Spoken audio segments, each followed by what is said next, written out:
He remembered as the voice of both the Fillmore East and West, Jerry Pompili.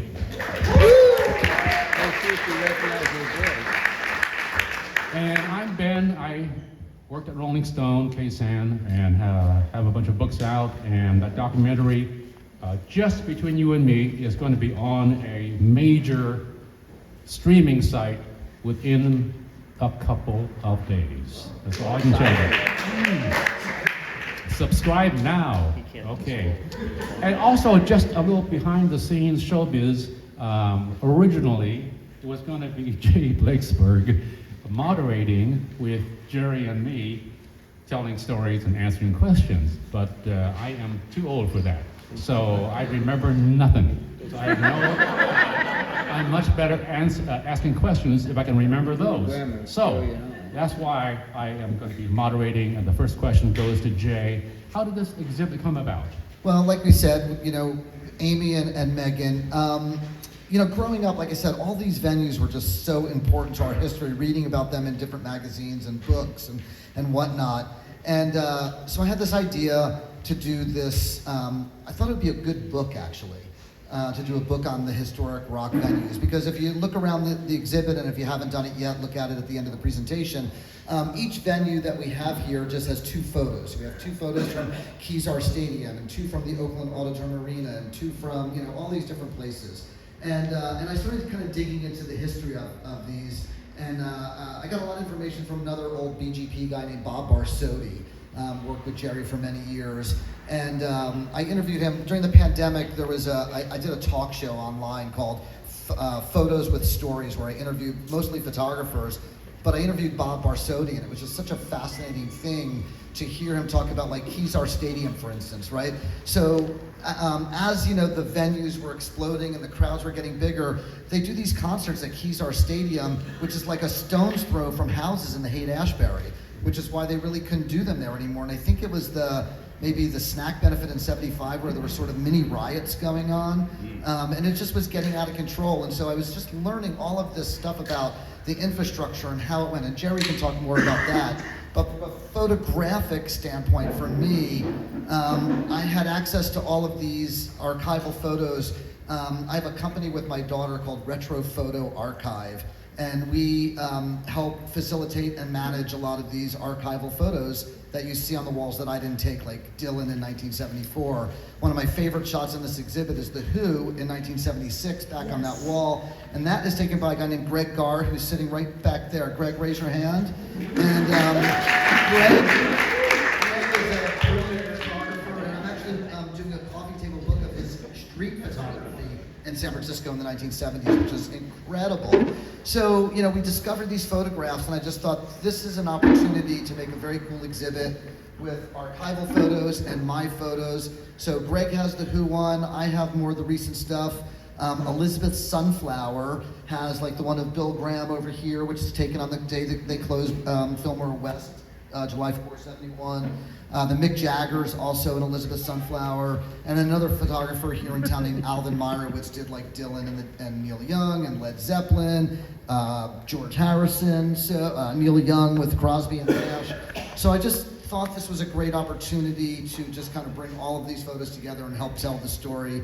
And then I had so much fun writing the text also, just kind of learning about all this stuff. So that's how it all came about. Wow. All right. Jerry's been relaxed here, so let's put him to work. Do you go far back enough to be able to tell us something about what the concert promotion and production scene was like in the, say, the early 60s into what we consider to be the 60s?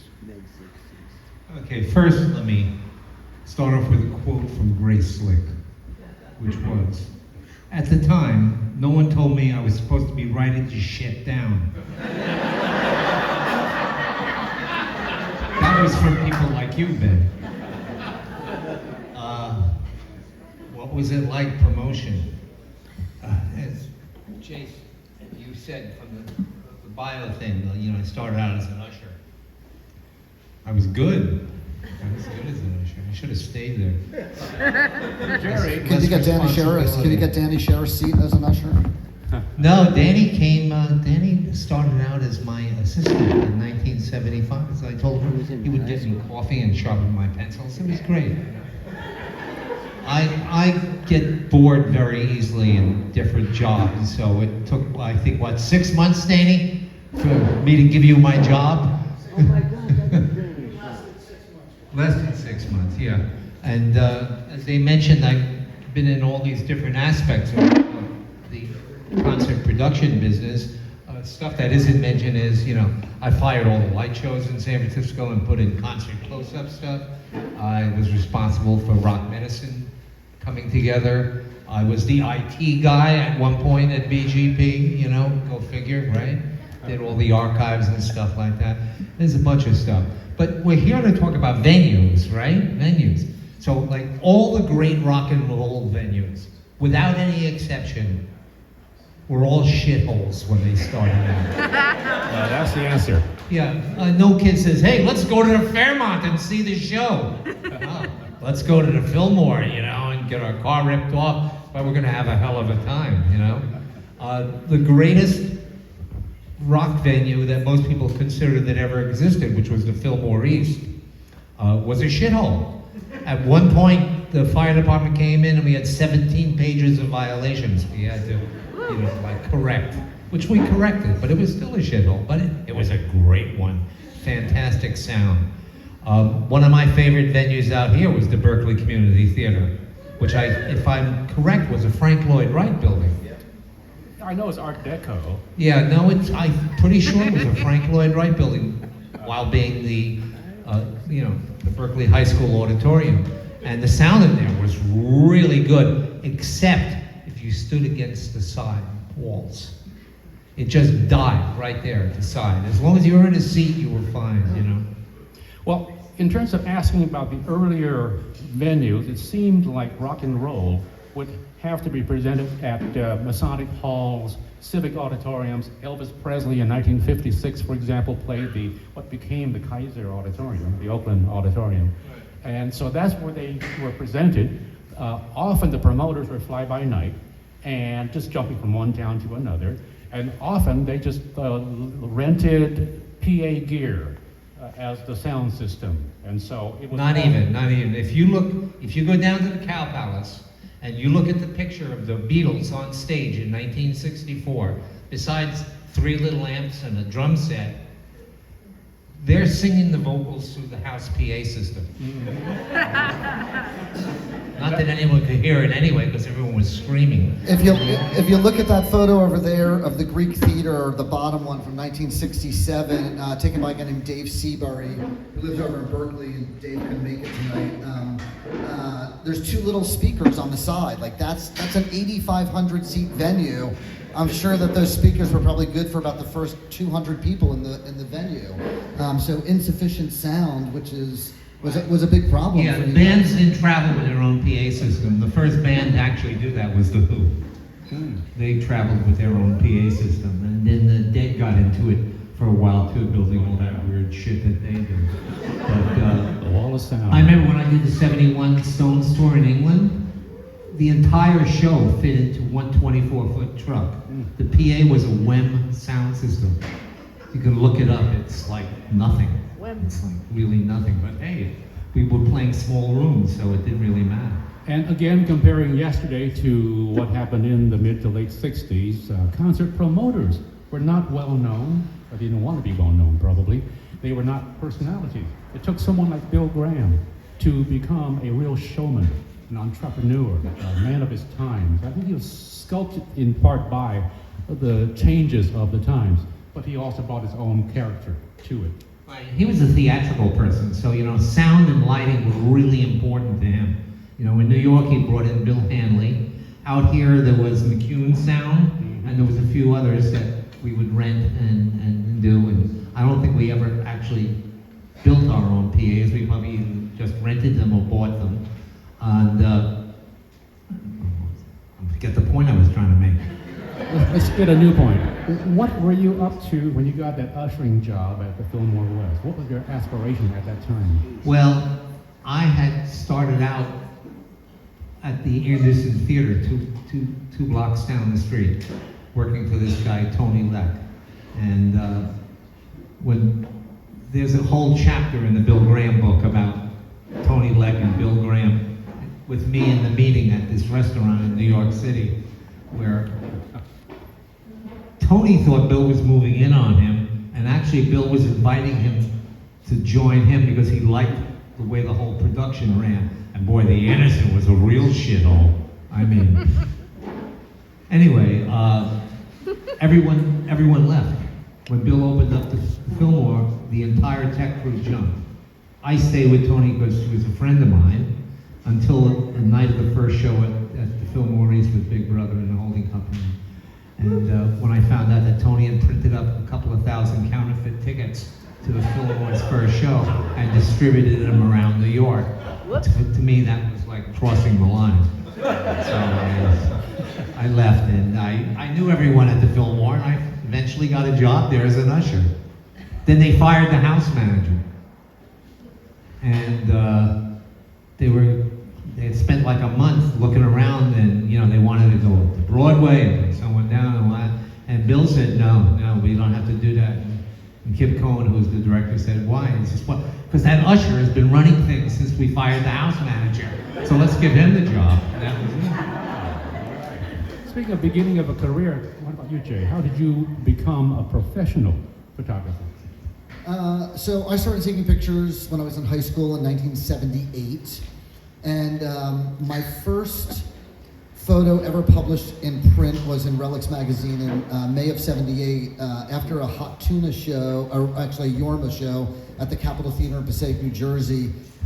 We followed Yorma's limousine into New York City, and he stopped at a delicatessen in Midtown, and we went in there to get his autograph, and I think he signed a $10 bill for us, which we spent in the deli. And then I said, hey, Yorma, how about a photo? And I got a photo of him with this big shit-eating grin with his gold tooth.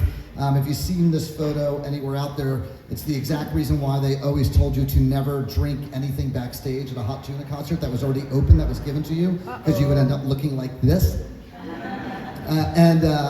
And so I sent that photo to Relics magazine, letter to the editor, and they published it. And nowadays we're published every 2 seconds on social media, but back then, being in print and being 16 years old was like a big deal. And so it was pretty inspiring for me.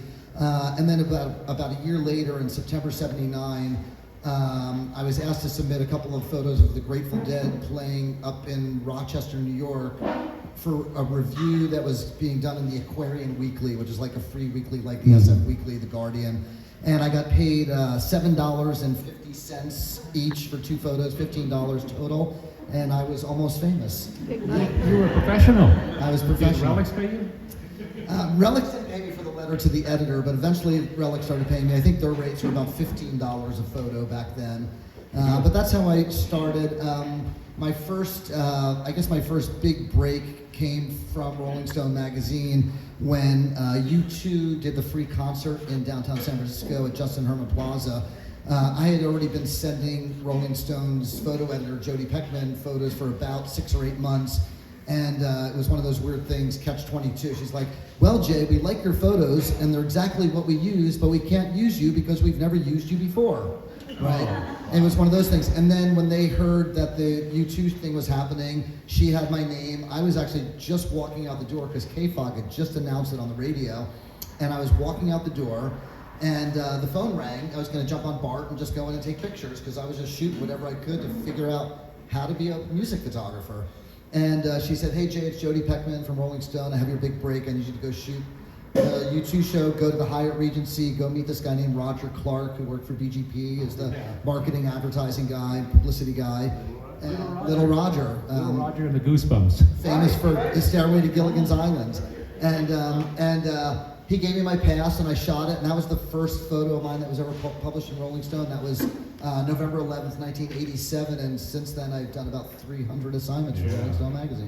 One of my favorites is, as you mentioned, wound up on the cover. It wasn't shot for the cover. One of my compilation books called Not Fade Away. There it is. And that's my photo on the cover of that. That's Paul Kantner at the 20th anniversary of the Summer of Love, 1987, in Golden Gate Park. Golden Gate Park. Yeah. Wow. About what, 25,000 people?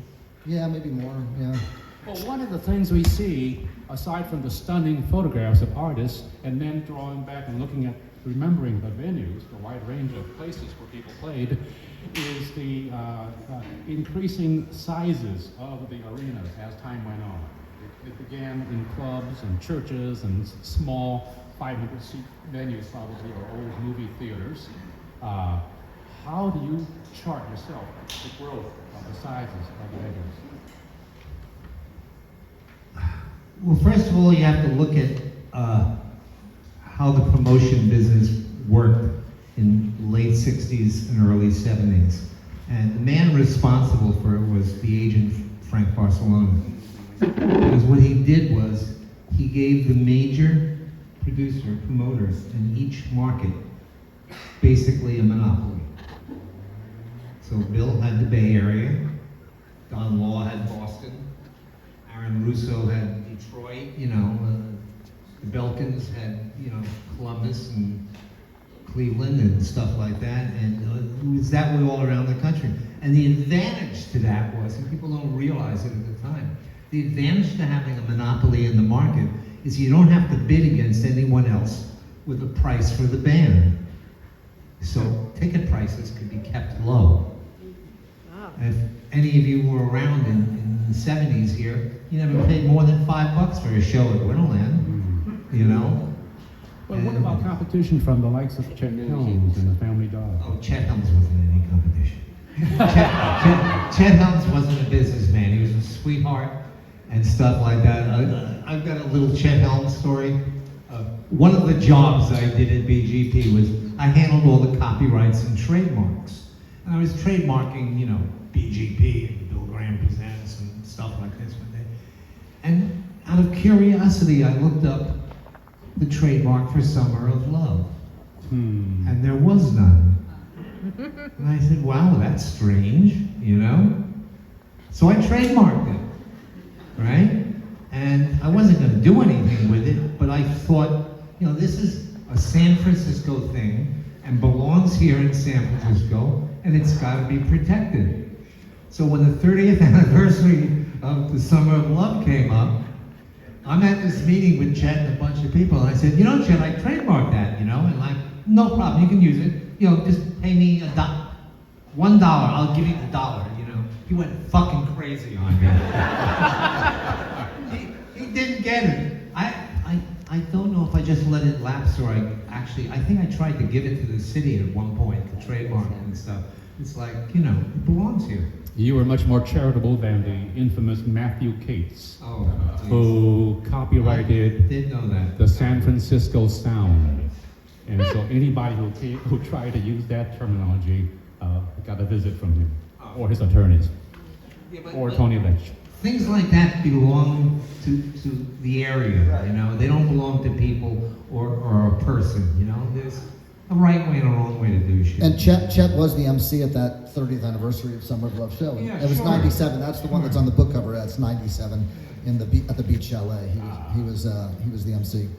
Besides the changing sizes of the venues, Bill Graham, for example, went from the Fillmore to the Fillmore West, and then began Winterland, and then larger arenas, and then stadiums. Yeah, well, it went from Winterland to Cow Palace and Oakland Arena, and then starting with the Kezar shows in '73, it ended up at Oakland Stadium outdoors for the Days on the Green. Right. I mean, bands wanted to make more money, and so you had to put in more people. It made for a terrible experience for a concert. It was like, it's kind of sucked, to be there in a field with 55,000 people trying to watch your favorite band. You ended up watching it on TV on a big screen. But for $5, it didn't matter.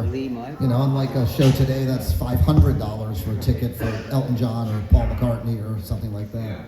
Besides the increased audiences, there had to be some challenges for the photographers. Different venues, different strokes. So by the time that I really started shooting, most venues, anything that was big, had a photo pit.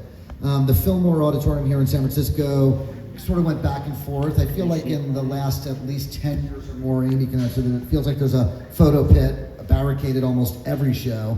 But I remember getting there early and waiting online, or getting into a show early so I could be up front. I am short.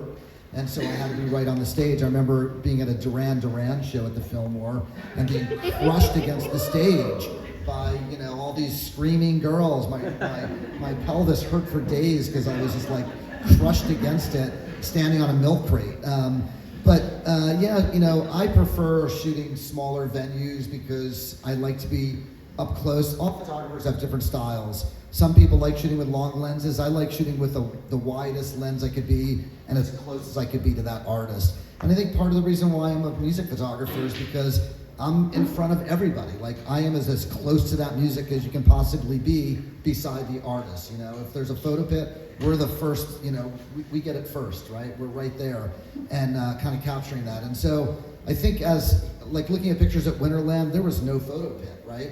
So either you had to have access like a Jim Marshall or, you know, somebody like that, or if you're Greg Garr shooting, you're in the audience, and Greg's tall enough that he could probably get a little bit above people. But I've looked through a lot of his photos, and there's a lot of heads and shots and things like that. Tennis shoes that were this high. Tennis shoes, high heel tennis shoes. But then you get knocked over by the crowd.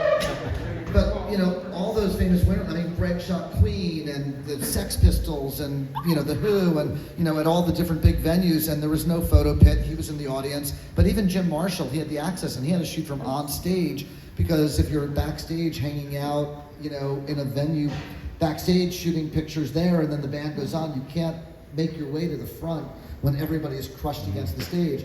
There's a picture over there of Jerry Garcia from New Year's Eve that I took in 1979, and that was at the Oakland Auditorium Arena, which is now the Kaiser, like you said. And there was no photo pit. You know, you just had to wait online, go in, run up to the front of the stage, get your spot, and you were just leaning on the stage. And so, you know, bigger rooms, bigger challenges. Like that stage at Kezar, that thing looks like it's 15 feet high, right? Like you know, you can't shoot in a pit. Every photo that I've seen from people shooting looking up, it's like looking straight up to a skyscraper. Anybody that's in the audience shooting that, except for the photos that are on stage. So you know, bigger rooms, more challenge for sure. And nowadays, a lot of these artists like McCartney or Elton John, these people that are now in their 70s and getting to be 80, they make you shoot from the front of house. They make you shoot from the soundboard, right? So you're 100, 150 feet away. I mean, I shot McCartney from the photo pit. I shot U2 from the photo pit. Now all these artists make you shoot from 100, 150 feet back. Elton John, all of them, and it's just not even worth it. Most of the San Francisco photographers, with one exception, were very pleasant to deal with. The one exception, of course, was Jim Marshall, because Jim would stick his ass on stage between the band and the audience, which is like, no one wants to watch Jim Marshall's ass, you know?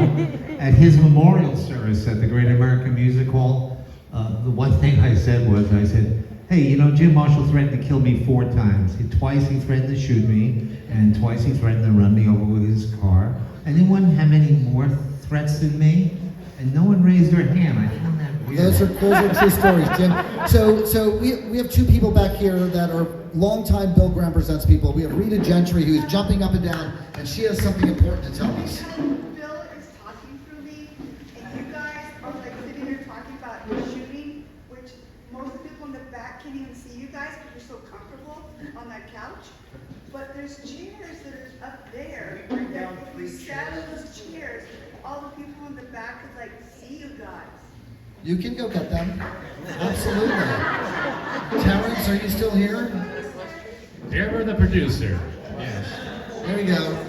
Jerry, besides being a house manager, and of course later on the voice of the Fillmores, you were also at some point doing talent scout work. Is that correct? And what did that entail? Yeah, well, when I moved into the management thing, I used to get bored like very easily, so I would just walk into Bill's office and say, I don't want to do this anymore. And he would say, what do you want to do? And I said, oh, I don't know. I've been helping bands out. Maybe there's someone we can do something with. And the first one I actually scored with was Eddie Money.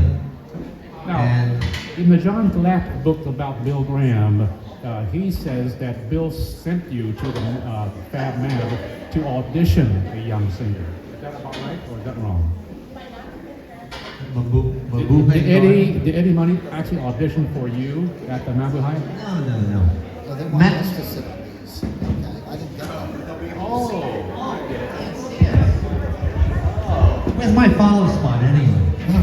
There we go, Ben. I'll just stay right here. I'll just stay right here. That's all right. So, Eddie Money, Matthew Kaufman, who was involved with a lot of the East Bay bands at the Right time behind you, Jerry.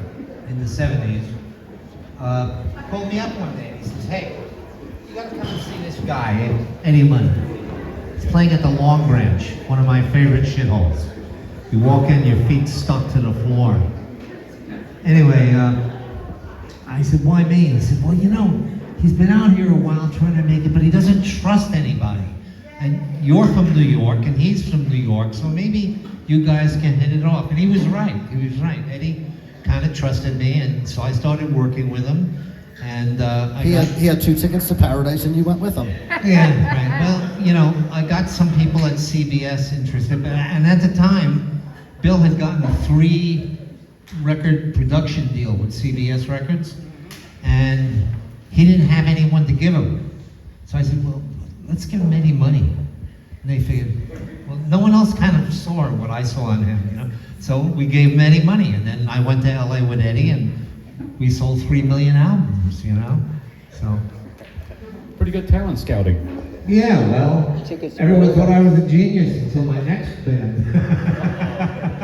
Dan Reed Network. No, I don't know. The Beat, which I thought were really good, but they just.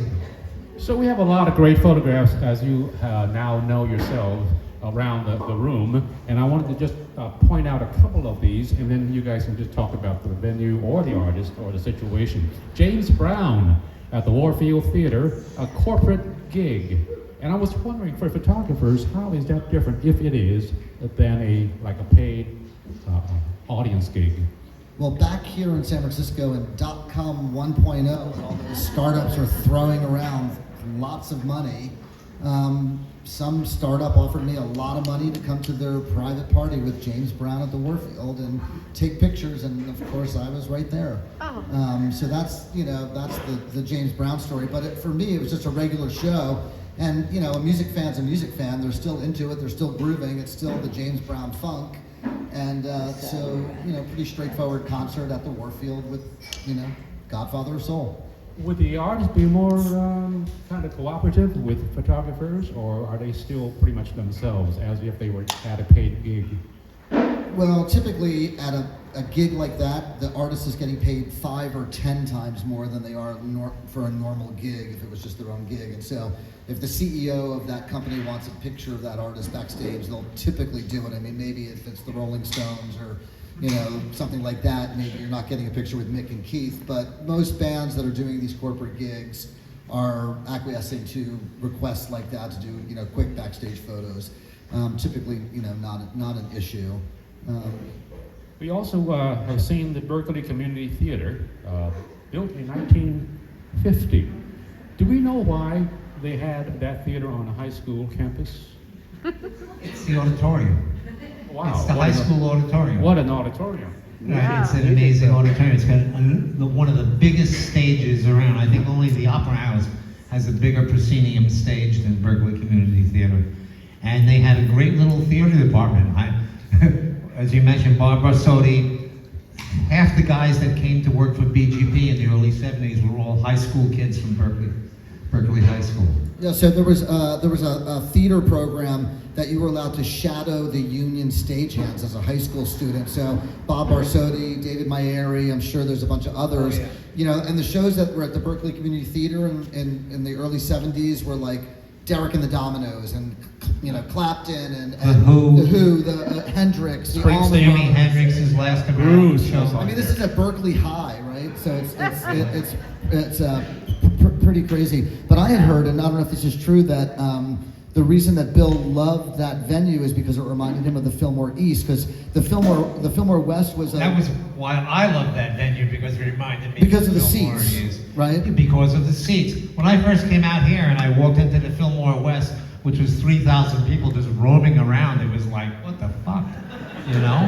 They're just roaming around, What are we supposed to do with them?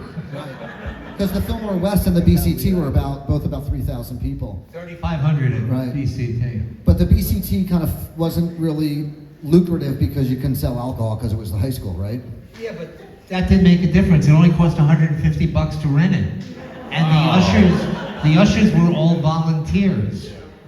And like, I only had like 1 or 2 kind of security guys there, which cost me when Hendrix played.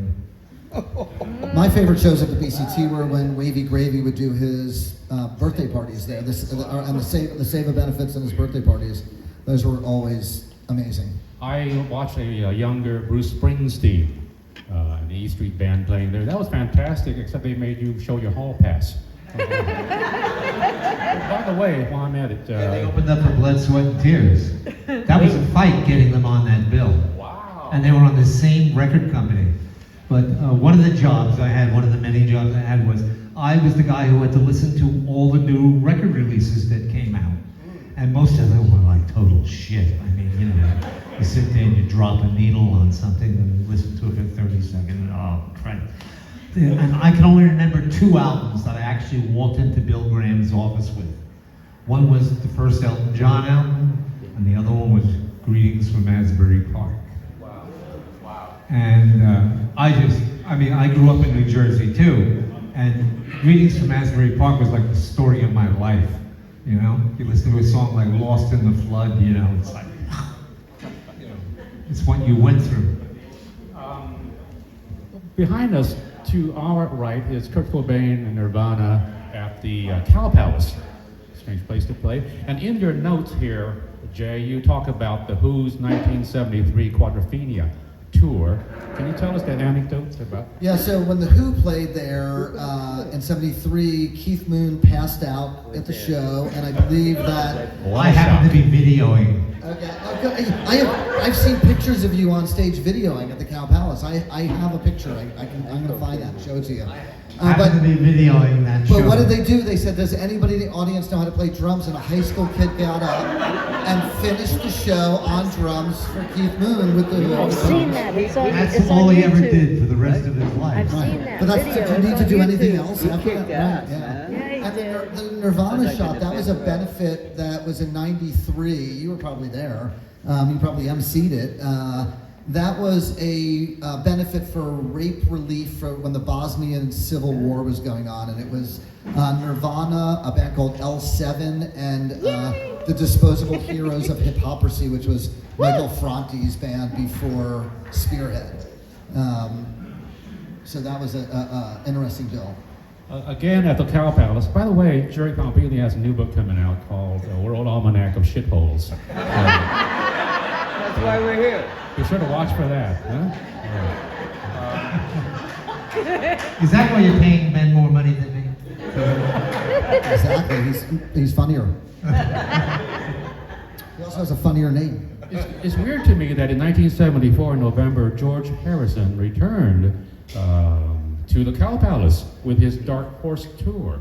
I followed that tour. It was one of the most, that's the one story for which I got the most hate mail, because George was not in good shape. Oh. And even Bill Graham, who tends to be protective as he can be of the artists that he presents, said, wow, it's not going good. You know, his throat is shot, he over-rehearsed, he's being arrogant and unbending about opening with the, Ravi Shankar, and you know, Indian music is wonderful, but a lot of rock fans were there to see Beatle George, and he would not give it to them. Were you with Bill at that time? Oh yeah, I was with Bill, but I wasn't involved in any of those tours. But I can tell you about Bill's first meeting with George Harrison at his house in England, when he went to talk to him about doing the tour. George invites him out to his house to have dinner with him. They come into this dining room, and he lives in this, you know, he's a Beatle, he's got a monstrous place. And it's got one of those long tables and stuff. And George is sitting at one end, and Bill is sitting at the other end. And some people come out serving the food, and there's no knives and forks. And Bill just sits there, and he's looking at George, and George reaches down with his hands in the Indian tradition and starts feeding himself. So Bill says, Bill is left-handed. I don't know if you understand what that means. That explains a lot. George went crazy when Bill started eating with his left hand, because that's the one you use to wipe your ass. Oh, is that Jewish? Is that religious? One of the things that I learned. Shitholes he has known. One of the things that I learned when I was doing all the research to write these captions about that particular George Harrison tour and that Bob Dylan tour, which was also in 1974, and there was also a CSNY tour in 74, is that Bill Graham was the promoter of that entire tour across the entire country, which from what I understand at that time was very, very unusual and unheard of, and I think frightened a lot of the promoters in other cities that they thought Bill was coming in to step on their turf. But I think that that's not really what Bill was doing. No, Bill didn't step on anyone's turf. Every town, city that Bill went into, he invited the local promoter to be a part of the show. The people that got upset about it were the agents. And they arranged this big kind of meeting up in Appalachia, where else? In the East Coast, right? And they had this big meeting, and Bill was invited to this meeting. And at one point, these limos pull up, and these guys get out carrying these little violin cases, and everyone starts to shit in their pants. The machine And what gun. it was these actors that worked for a friend of Bill by the name of Francis Ford Coppola, who had just made the Godfather movies, and and they just scared the shit out of everybody, Again. So speaking of Francis Ford, what was the deal? Like, why was he and Marlon Brando, why were they all at the snack benefit in 75 at Kezar, which is that Dylan, Neil Young shot right there? Oh, Willie Mays was there, a lot of well-known famous people were there. It was Bill's trip, he was the one that did it. I spent a lot of the show battling the mini riots. There's no such thing as a mini riot. Do you guys know what SNAC stood for? Students Need Activities, Culture, and Kicks, right? Good. That was the benefit that Bill put on it, was for money for the San Francisco Unified School District. We're not doing music programs and theater programs, right? And athletics. Right, and then and that's why Willie Mays was there, And, right? and right after we did this show and raised a bunch of money for it, they found $2 million somewhere in the budget. So. Right. It was a good show. And So- speaking so of did you- speaking of an outdoor show, though, one of the things that Bill Graham and FM Productions contributed to rock culture and technology was immensely improved sound systems. Can you talk a little bit about that? Well, it's just knowing the people that build the sound systems. That was the key thing. And back to Phil Maurice, there was Bill Hanley, and he was the same guy that did Woodstock, which was no easy job. And then I think Hanley did Watkins Glen too. And then I guess the guy here, Rita, maybe you remember Steve Gogney? Is that He was his a name? sound man. He didn't build sound systems. You got a guy here that did phone. So you got a lot of stuff from Bob Stern, Northwest. What? Art? Bob Stern, right? Bob Stern worked for Crosby, Stills and Nash. Yeah, so he was Northwest Sound. Yeah, right. There were all these different sound companies that you could rent, but we didn't own any. We had Swanson Sound over Blakesberg, and then we built our own system at them. You did build them. See, I didn't realize that. I thought it was Owsley. The cylinder was on, it was all FM sound system. So FM was building sound systems for Dylan on. Yeah. So Arthur this was is working there. Arthur Rosado, and Arthur worked for Bob Dylan in the 70s and 80s, and also is a amazing photographer and video director, and shot at the Fillmore West and thank you for coming tonight, Arthur. We appreciate you being here. All right, since we're hearing from some of the audience, how about we turn the next 10 or so minutes over to any questions that anybody might have? Yes, sir. Hendrix in Berkeley. You kind of tailed off when you said Hendrix in Berkeley. Okay, so for the Hendrix show at Berkeley, I tripled the security to 3. Because we've been doing like James Taylor and Laura Nero, and like, so I figured, I need a little extra security. So people were backing up pickup trucks to the doors of the building, throwing chains around them and ripping them off. And was anyone here at that show? Was anyone here at that show? Rita Gentry.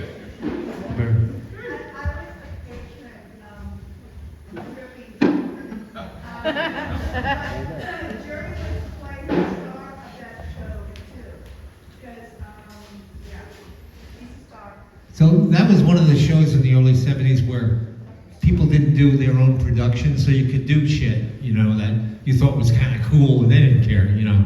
So what I did for the Henrik show was Barry Imhoff, who worked in an office, owned these paintings. They were like 8 feet on his side, and they were headshots of like John Lennon, Paul McCartney, and Jimi Hendrix. I said, cool, I'll take the Hendrix painting and I'll hang it on the stage from a pipe, put a scrim in front of it, light it with some scoops and stuff like that.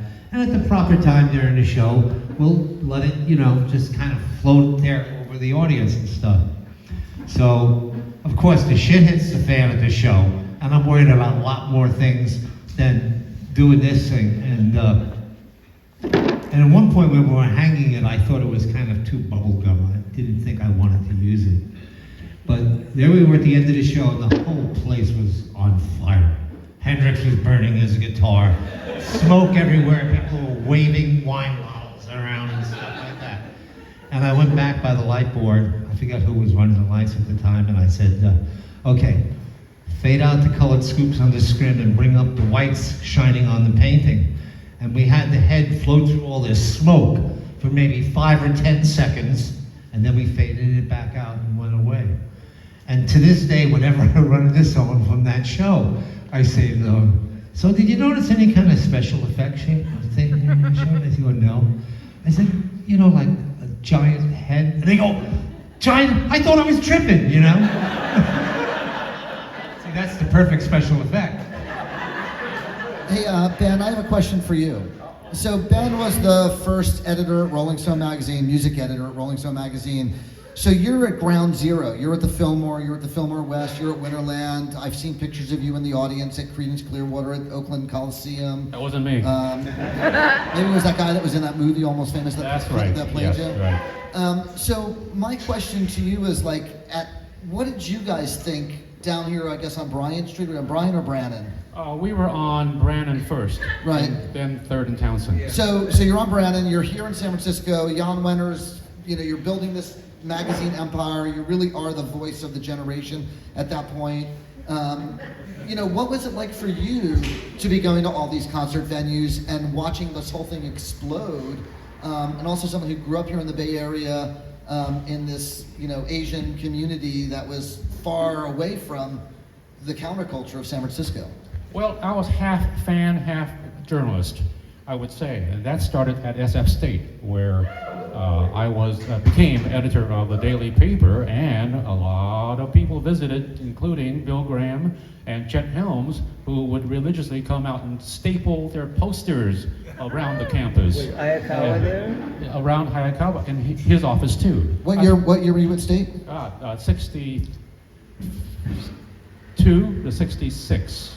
And then I did a grad year in 67 to edit the paper. And so we had Grace Slick with Great Society playing outside the men's gym for a free concert. The summer, as I was about to become editor, I was walking across the quad and heard Big Brother rehearsing with their new singer from Texas. So that was part of the scene. We had blues and jazz festivals with hyphenated bands, so that we had, for the blues festival, the Chambers Brothers would perform. So we had it all there at SF State. So when Rolling Stone started, I felt that I was qualified to at least start writing about the music. So I was a fan and then a reporter, and went from the smallest clubs like the Matrix to the largest venues that Bill operated at that time. And it continued on like that. I tried to be objective, but quite often just the fan side of me took over. And so I could get emotional at a show, unlike you probably, a photographer, being so focused, pun not intended, on the subject that you probably didn't let the fan side of you take over. I've cried at shows. He never dropped his When, papers. there's a festival called Lock-In Festival, and a couple of years ago, the Tedeschi Trucks Band recreated Derek and the Dominoes, Layla record with Trey Anastasio on guitar. And, we've all heard that song Layla on the radio a million times. Like, we've heard it so many times that you might actually turn it off when it came on the radio.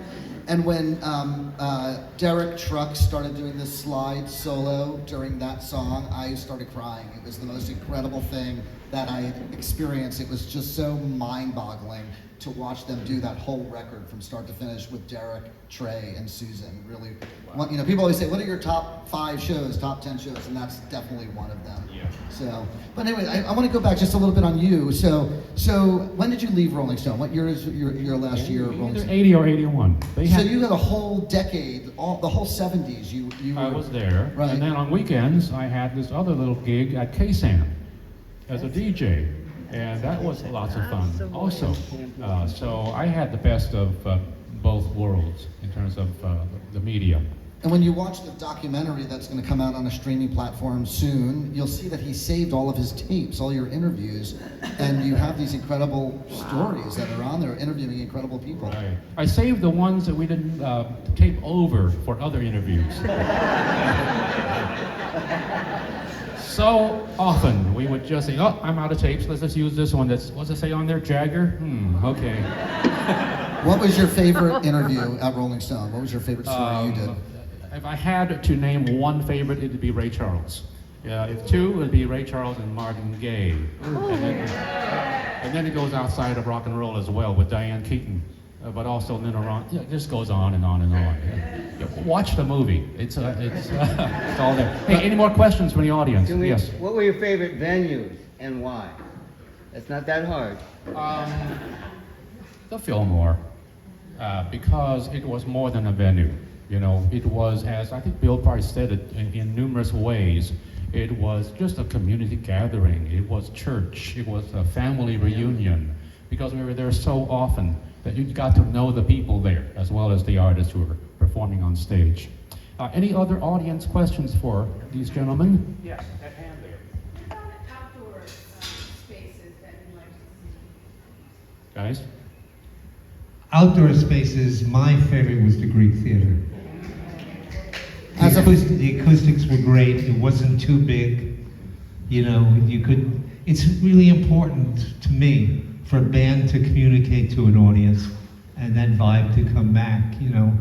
When you hear the great live recordings, the ones that really send it are the ones where you can hear the audience responding.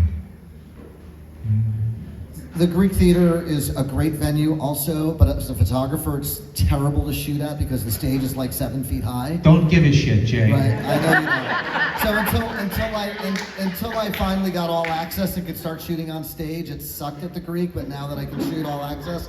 But the best venue, the best outdoor venue in the country, amphitheater-wise to shoot at, is Shoreline. Well, Red Rocks is actually right there. And the reason why is because the stage at Shoreline is 3 feet high, and Red Rocks, also you're right, because the stage is actually 1 feet high at Red Rocks, and it's beautiful. But for an amphitheater, not like a Red Rocks, but like a man-made amphitheater, Shoreline is one of the best venues to shoot at. I mean, I like Shoreline, but it's For us. too big for the real experience, to me, anyway. But I'm in the front row.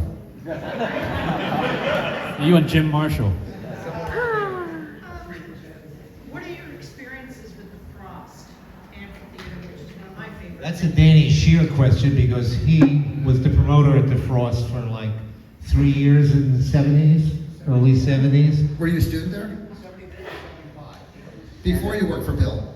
Yeah, that's why we hired him, because he would have been competition. Who was there Sunday? I mean, for me, the Frost was great. I love the Frost. I didn't go last week for Bob Weir because I was out of town, but looking forward to Phil Lesh at the Frost. And of course, I saw all those Dead shows in the 80s. I saw them there in 82 and 86 and 87 and 88 and 89. I did photograph them, yeah, for sure. I was only there once. And I love outdoor shows also because it's daylight and you don't have to worry about concert lighting. So it's, it's like shooting fish in a fishbowl. Yeah, could Bill Graham have done what he did here in San Francisco just about anywhere? I mean, what I'm asking is was there something special about San Francisco, or was there something special about Bill Graham? Both. Well, there's something special about Bill Graham. I mean, you got a guy who walked out of the Holocaust, you know, so there was something special there, his desire to do something. And he was one of those guys who was always giving back to the community. I mean, he probably did more benefits than all the other promoters in the country put together over the course of the years. But a lot of it has to do with the Bay Area too. I mean, this is a very special place with, I don't know how to put this other than, it was easy to train the audience here. In a sense, to be a good audience, you know? I mean, you look out at some of the shit that's happening today in some of these places, and it's fucking chaos, you know, because you haven't educated your audience on how to go to a concert and enjoy it. You know, Bill used to say, if we piss them off in a parking lot, they're not gonna have a good time. And San Francisco too, both Chet Helms and Bill and other promoters made it so that the audience was sometimes part of the show, and the performers were often right out of the audience. As they played in parks, they played on the streets, they played benefits, they played parties.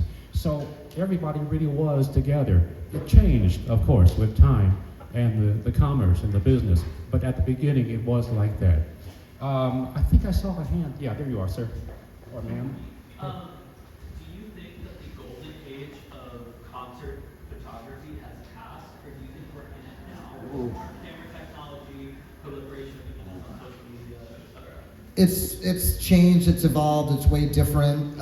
In the beginning, with people like Jim Marshall and people that had all access in the 60s and early 70s, it was different how they shot, how they approached it, how they, you know, the camera technology, the film technology.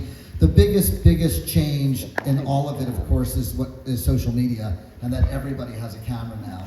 And I think that's a huge issue. You know, if you're at a concert and there's professional photographers there, like, do you really need to be holding your phone up, taking bad photos that are out of focus and overexposed with your phone all night long? Sorry. You know, it's you know, there are different golden ages for everybody. I wasn't around in the late 60s, so my golden age for me came at other different times. I want to just say one more thing for Nick's answer also about Bill Graham. Just an example of a Bill Graham thing. So when Nelson Mandela got out of prison, he did this tour around the United States and was not going to come to San Francisco. But because of Bill Graham, Nelson Mandela came to San Francisco and did this event at the Oakland Stadium.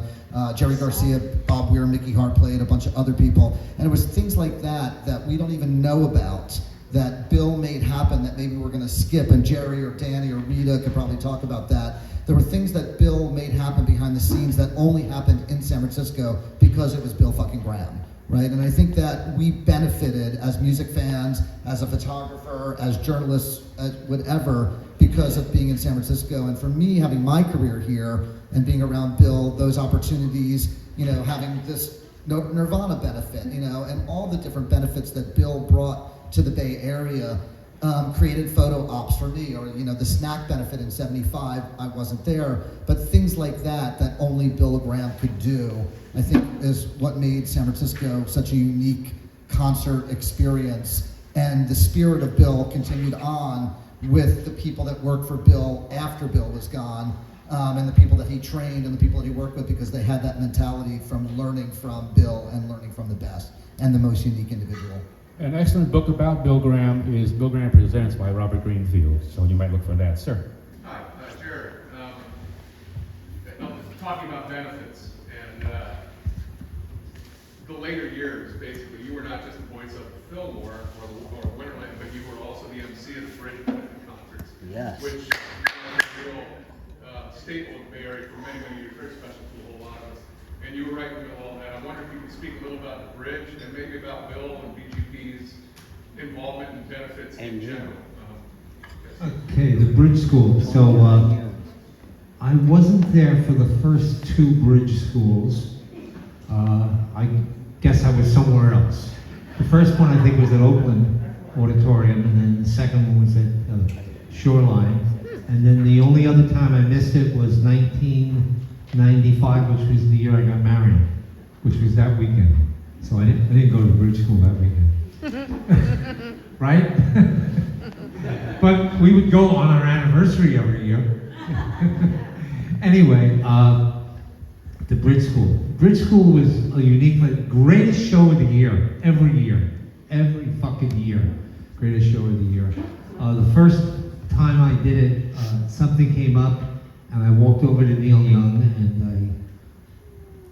I was going to talk to him about it, and he looked at me like I wasn't even there, and I figured, okay. And I turned around. I found his wife, Peggy, who was instrumental, and that's who I would talk to all the time. I'd meet with her before every show. We'd go over what we were going to do. I was going to go over what I was going to talk about, what I wanted to talk about, make sure I didn't cross any lines and stuff like that. And then about 10 years later, I think it was the year that the Dead played. I'm standing on stage in the wings, and there's this voice behind me, and I turn around and it's Neil, and he's talking to me about the show, which I found really strange after all this time. And I said to him, I said, Neil, you know, this is the first time in like 10 or 12 years that you talked to me. He said, really? I said, yeah. If you do it again, I'm not coming back. And ever since then, you know, we had a kind of rapport. And he's the funny guy. We used to do the thing with the hats at the shows all the time, you know. Your hat and his hat. Oh yeah, who had the best hat? I'm pretty sure that's where I met you, was at the bridge school. I shot 27 of the 30 of them. Oh yeah. So I'm pretty sure that's where I met you. Right. And usually the winner of the best hat at the show was either Neil or me. One year was Ben Harper. Ooh. So my question is, it's kind of two in one wrapped in like nice and delicious. I'm from Chicago, so grew up reading Rolling Stone and what have you. My question is, when you write about Chicago blues, what do you bring back here to San Francisco? I don't know. I've never written about Chicago blues, so I'm not sure what you're asking. I went to a little club in Chicago with the Stones one time, and it was fantastic. It's also my other question. What is your favorite venue of yours in Chicago that you would love to like, or still like to get down to? I don't have any. That's a question for Jerry and Arnie at Jam Productions. They're the guys that promote the shows in Chicago. To this day. Yes. Best and worst memory of Cowbells, all three towns. Best and worst memory of the Cow Palace. Ben, you start. How loud was Sonic Youth? There was a dog show I liked. The horse show. Guitar show. All right, I'll one of my favorite ones was the Red Hot Chili Peppers at the Cow Palace was a great one. I think I did was there a 9 Inch Nails one there? I remember one year, Live 105, the radio station, did like one of their Christmas concerts there, and it was Beck, and Allen Ginsberg showed up, and Cake played, and boy, maybe Fiona Apple played. That was a cool one. Jerry? It was a shithole. You know, it was like... It was a great shithole. And by the way, that's Andrew who asked that question, and he works at the Cow Palace. He knows his shitholes. Yes. Yes. So, speaking of shitholes, I assume that that was a factor in why Bill Graham shut down Winterland at some point? Wasn't it true? Shit was falling out of the ceilings, you know, and we didn't own the building. It was the Ice Follies people that owned the building, and they're the ones, I think, they sold it. I think that's exactly what happened. I was happy. That was the best. I was so tired of that place. We have time for one last question or one last Hell's Angels story. Maybe both. Yes. Altamont. I was thinking about outside of San Francisco because there is some places outside of San Francisco. And I'm from Virginia. I just moved here 4 years ago, and 2 of which were COVID. And I've gone to Farm Aid, I've gone to Lock-In. I'm from Charlottesville, and so I would like to know. I I know like when summer concerts hit on the East Coast, like people go crazy and like tailgating the whole thing. And then I went to the Bobby show here the other night, and I was like, where's all the tailgating people? You know. So I just want to know, like, how do the crowds differ? And do you find that this crowd on the West Coast, maybe because weed's legal, that they're more like chill? We on the West Coast, we've done way more psychedelics than them, and we're way more groovy than they are, so that very much explains it all. Summer of love. So, hey Ben, I have a question for you, real quick. Almost Famous, the movie. There's a guy that plays you in that movie. How accurate is the portrayal of you? They got my shirt right. Greg Garr has a question. He took that hood photo that's in the back there. Last question. Last question. I grew up in San Francisco. I was at the Human Being at the Polo Grounds, Polo Fields.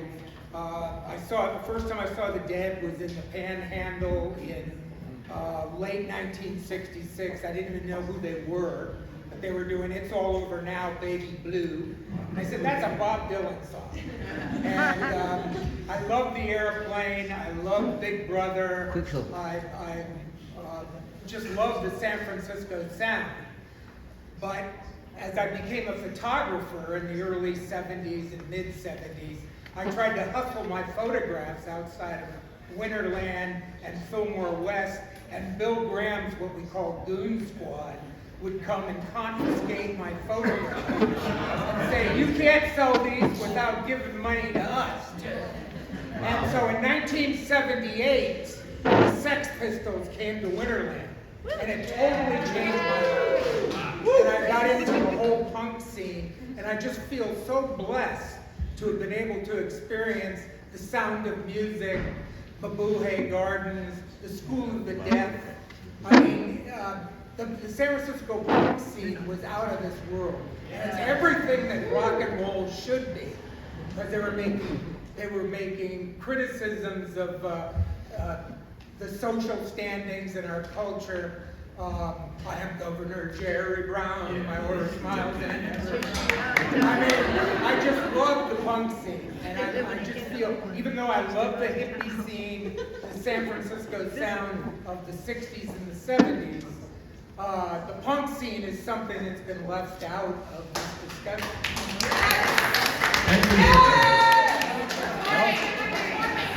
The Sex Pistols at Winterland, I videotaped that show.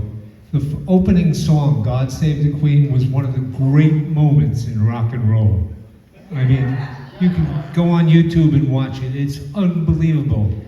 After that, the whole thing went down the toilet. I mean, literally. It just turned into garbage. But that first song was magic. Photographing punk rock is for young people. It's not an easy thing to shoot. And Greg, who was just speaking, has incredible photographs of the Dead Kennedys at the Mad Gardens. And he has incredible photos of the Dead Kennedys playing at the Fillmore, like in 80, 81. Pictures of Jello Biafra literally with no clothes on stage. 100% naked. Incredible punk rock photos. And as I mentioned earlier, I'm doing a book with Greg of his street photography in San Francisco. If you want to see those photos, they're at Open SF History. Online, yeah, go check them out, yeah. And before we end, one last thing, don't forget to don't forget to scan the QR code over there to download your free NFT digital collectible of Mick Jagger. It takes you 2 minutes to do it. You put in your password and an email, and you get it. It's 3D and it's super cool, and we worked on it really hard, and you'll love to have it and look at it and show it to people. Thank you to Jay Blakesberg, Jerry Pompili, and San Francisco Standard. Thank you very much, and here's Megan. Thank you so much. Thanks, everybody. Thanks, everyone, for coming. Please hang out, check out the photos, eat some of those tacos.